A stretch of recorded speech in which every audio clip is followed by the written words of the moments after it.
Hello members. अब देखो एक नया आईपीओ आ रहा है जिसका ग्रे मार्केट है 40%। ग्रे मार्केट यानी कि बंद भाव। मार्केट में बंद भाव का मीनिंग क्या होता है कि चांसेस है कि वो स्टॉक 40% के आसपास लिस्ट होता हुआ दिखाई दे सकता है।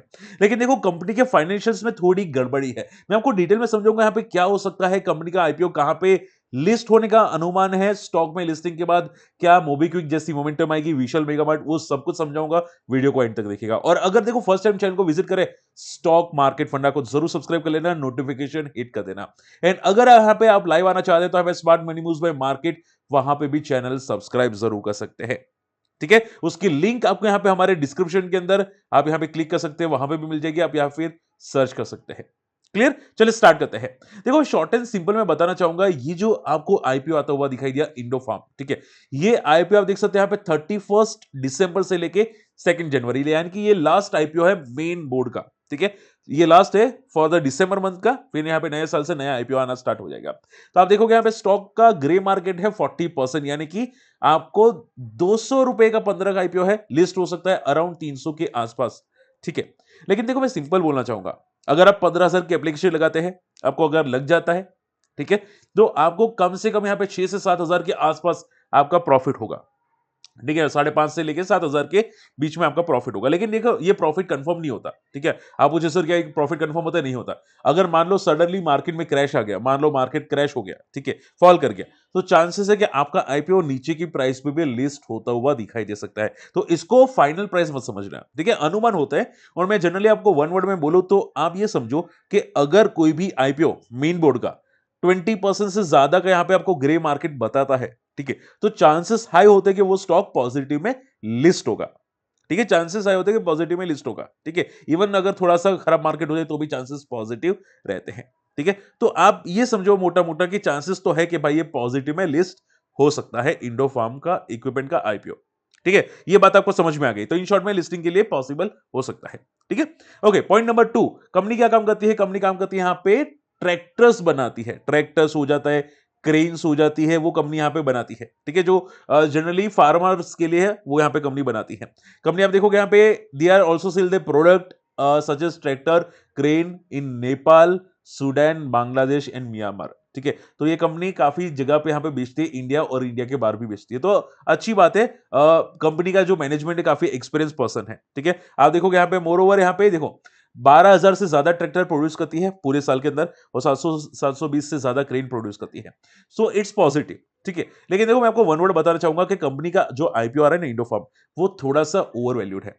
अगर आप बात करने जाए यहाँ पे ओवर वैल्यूएशन की, तो इसके कंपेयर में ऑलरेडी मार्केट में लिस्टेड है एस्कॉट कुबोटा। ठीक है, एस्कॉट कंपनी। ठीक है, उसके अलावा एक्सन कंस्ट्रक्शन वो भी है। लेकिन अगर आप देखोगे स्टॉक की पीई एस्कॉट की, ठीक है, जो मेन दिग्गज कंपनी है इंडियन मार्केट में ट्रैक्टर्स की, वो यहाँ पे 36 यहाँ पे पीई पे ट्रेड करता है, एक्शन कंस्ट्रक्शन 47 पे, इंडो फार्म 66 के पीई पे ट्रेड कर रहा है अभी के लिए, जो आपको प्राइस दी जा रही है। ठीक है, करंट प्राइस। मान लो जो 40% के ग्रे मार्केट प्रीमियम पे ज्यादा लिस्ट हुआ, यानी कि 40% ज्यादा लिस्ट हुआ, तो ये प्राइस टू अर्निंग रेशियो है ना, यानी कि ओवर वैल्यूएशन, वो भी 40% से बढ़ जाएगा। बात समझ में आई? तो शॉर्ट एंड सिंपल में अगर लिस्ट होगा, महंगा लिस्ट होगा, तो भाई बहुत तगड़ा पी हो जाएगा। हो सकता है पी 100 को क्रॉस कर दे, और 100 का पी किसी का भी नहीं आपको दिखाई देता। बात समझ में आई? तो शॉर्ट एंड सिंपल में क्या हो जाता है कि स्टॉक लिस्टिंग के बाद महंगा हो सकता है इंडो फार्म इक्विपमेंट का स्टॉक। ठीक है, आप अगर अर्निंग पर शेयर देखोगे तो वो भी काफी कम है as compare to Escorts Kubota और as compare to extern construction. ठीक है, आप देखोगे एनएवी वो भी कम है, रेवेन्यू तो उससे भी कम है।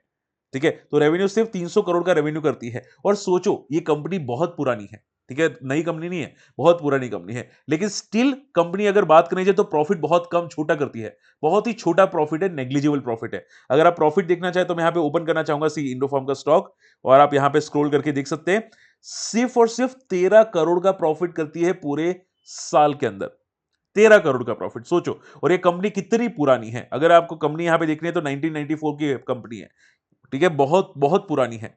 ओके, तो आप ये समझो कि इतने साल हो चुके हैं लेकिन स्टील कंपनी बहुत ज्यादा प्रॉफिट नहीं कर पा रही है। और इस कंपेयर में अगर आप एस्कॉट कुबोटा देखें तो वो भी उसके आसपास की है, लेकिन वो काफी अच्छा प्रॉफिट जनरेट करी है, काफी अच्छा रेवेन्यू जनरेट करी है।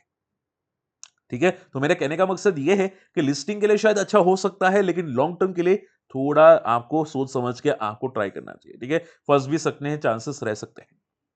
क्लियर? ओके, लास्ट पॉइंट आ जाता है ऑब्जेक्टिव। सम कंपनी किस वजह से फंड जुटा रही है। तो अगर आप देखोगे कंपनी अपना डेट को रिड्यूस करना चाहती है, क्योंकि अगर आप देखोगे डेट काफी हद तक तगड़ा है कंपनी के अंदर, तो आप यहां पे देख सकते हैं रिपेमेंट करेगा, 50 करोड़ का डेट कम करेगी, नया एक्सपांशन करेगी कंपनी 70 करोड़ का, वो अच्छी बात है। और यहाँ पे कैपिटल रिक्वायरमेंट जो होगा उसके लिए यहाँ पे 45 करोड़ का यहाँ पे यूज करेगी, और जनरल कॉर्पोरेट पर्पस के लिए भी यहाँ पे यूज करेगी।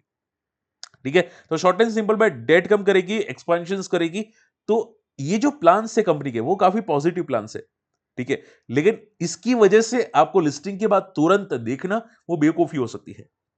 ठीक है, मान लो कि भाई कंपनी के अच्छे प्लान से स्टॉक की पी 100 हो गई लिस्टिंग के बाद, 40% का रिटर्न दे दिया। ठीक है, तो 100 की पी पे क्यों स्टॉक को सोचना। अगर कंपनी के फाइनेंशियल्स इंप्रूव होंगे तो पी 100 से घट के 60 आएगी, 40 आएगी, 30 आएगी। जब 30 आएगी तब देखेंगे। बात समझ में? जब 30 आएगी तब देखेंगे। यानी कि ओवर वैल्यूएशंस तो कम हो जाएगी। लेकिन अगर ज्यादा ओवर वैल्यूएशंस में हम लोगों ने कूदने की कोशिश की तो फंसने के चांसेस रह सकते हैं। बात समझ में? अब पूछे सर मान लो लिस्टिंग के बाद भाग गया तो आप गलत साबित हुए। भाई आप, मैं सिंपल वर्ड बोलूंगा, शेयर मार्केट एक जुआ है। ठीक है, लोग आपको खींचने की बहुत कोशिश करेंगे। आपने स्क्विड गेम सुना होगा नाम। ठीक है, एक बार जाके स्क्विड गेम देख लेना। ठीक है, लोग को पता है कि वो यहां पे मरने वाले हैं। ठीक है, तो भी वो गेम खेलते हैं। भाई इतना कर्जा है, कर्जा तो चुकाएंगे। ठीक है, भले मर रहे हैं तो मर जाएंगे, लेकिन कर्जा चुका के करेंगे। ठीक है, उसमें से 400 प्लेयर्स या 456 प्लेयर में से एक प्लेयर जिंदा बचेगा, बाकी सब मर जाएंगे, लेकिन तो भी बंदे खेलते हैं। बात समझ में? तो लिस्टिंग के बाद हो सकता है मोमेंटम करे, हो सकता है ऊपर और जाता हुआ दिखाई दे, लेकिन आप सोच समझ के करना। क्या इतनी ओवर वैल्यूएशंस, क्या इतनी कम ईपीएस अर्निंग पर शेयर, क्या ये जस्टिफाई करती है स्टॉक को यहां पे सस्टेन करना? ठीक है, एक बार जरूर सोचना। और इतने साल के बाद सिर्फ 13 करोड़ का प्रॉफिट कंपनी कर रही है, 13-15 करोड़ का, क्या ये जस्टिफिकेशन है? ठीक है, उसके बाद सोचना आपको जो करना है। ठीक है, आई एम श्योर काफी लोग इत्तेफाक रखेंगे, काफी लोग लिस्टिंग के बाद अगर भाग गया स्टॉक, कोई बड़ा प्लेयर घुस गया, भाग गया, तो आप भी घुसेंगे। ठीक है, पैसा सभी को खींच लेता है। ठीक है, तो जो करना है सोच समझ के करना। आई होप आपको पॉइंट समझ में आ चुका है। रही बात लास्ट पॉइंट की कि सर मान लो पीई कम हो जाता है, मान लो स्टॉक 2-3 साल बाद फॉल कर जाता है, पीई कम हो जाते है, कंपनी अर्निंग बढ़ा देती है, तो क्या लॉन्ग टर्म के लिए उसके बाद अच्छा हो सकता है? चांसेस है, क्योंकि जो सेक्टर में काम कर रही है वो अच्छा सेक्टर है, उसका पीयर कंपेरिजन की जो स्टॉक है, एस्कॉर्ट, एक्सन कंस्ट्रक्शंस, वो तगड़े मोमेंटम करते हैं। ठीक है, तो लॉन्ग टर्म के लिए ठीक ठाक हो जाता है, लेकिन लिस्टिंग के बाद शॉर्ट टर्म के लिए थोड़ा सोच समझ के करना होगा आप लोगों को। ओके, रही बात सर मोबीक्विक जैसा स्टॉक मोमेंटम करेगा, स्विगी जैसा, तो जैसे कि मैंने आपको स्टार्टिंग में बताया, चांसेस कम है कि ये मोमेंटम लिस्टिंग के बाद करेगा। ठीक है, लेकिन आपको थोड़ा सोच समझ के करना चाहिए। अगर रही बात मोबीक्विक की, सर इसमें अभी क्या हो सकता है मोबीक्विक में या विशाल मेगा मार्ट में, देखो स्टॉक ऑलरेडी काफी, आप बोल सकते हैं यहाँ पे कि लॉस मेकिंग कंपनी है। माफ कीजिएगा, प्रॉफिट कंपनी है, प्रॉफिट मेकिंग है, लेकिन अभी भी इतना अच्छा प्रॉफिट नहीं कर पा रही है। आप ज्यादातर नाम सुनते हैं पेटीएम का, अमेजॉन का। ठीक है, मोबीक्विक काफी कम यूज करते हैं, आई एम श्योर काफी लोग कम करते होंगे। तो अभी के लिए तो लिस्टिंग के बाद बड़े प्लेस की एंट्री है, स्टॉक मोमेंटम कर रहा है, लेकिन कितना करेगा कोई भरोसा नहीं है स्टॉक के अंदर। ठीक है, अभी भी मोमेंटम है। आपको सपोर्ट रखना है तो स्टॉक का 560 सपोर्ट है, अगर टूटा तो थोड़ा कॉशियस रहना। बाकी चांसेस तो है, जिस तरह से टेक्निकल चार्ट आ रहे हैं, स्टॉक हो सकता है कि यहाँ पे टेक्निकल चार्ट के हिसाब से मोबीक्विक का स्टॉक कंटिन्यू करे। मे बी यहाँ पे जिस तरह से मोमेंटम कर रहा है, मोबीक्विक जैसा और मोमेंटम कर सकता है, टेक्निकल चार्ट प्योर बता रहे हैं। ठीक है, जैसे कि मोबीक्विक 500 पे था, उसके बाद 600 गया, तो वैसे ही ये स्टॉक अभी 600 पे है, चांसेस तो है कि थोड़ा ऊपर जाता हुआ दिखाई दे। ओके, और last not the least Vishal Mega Mart, क्या इसमें भी मोमेंटम हो सकती है?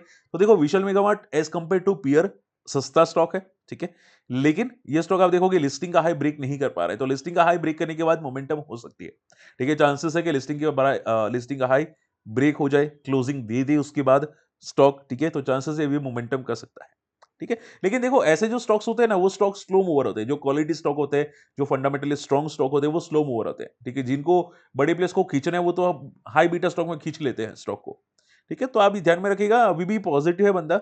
जब तक ये स्टॉक 100 या 90 के ऊपर है तब तक ये बंदा पॉजिटिव है, विशाल मेगा मार्ट। ठीक है, और जिस तरह से जा रहा है, चांसेस हाई है कि 114 को जल्दी ब्रेक करता हुआ आपको दिखाई दे। ठीक है, तो पैनिक नहीं करना है, मार्केट पॉजिटिव है अभी भी थोड़ा बहुत, लेकिन सोच समझ के लॉन्ग टर्म के लिए सोचना, स्टॉक लिस्टिंग के लिए अभी भी ठीक ठाक हो सकता है स्टॉक, ठीक है, इंडोफार्म का स्टॉक।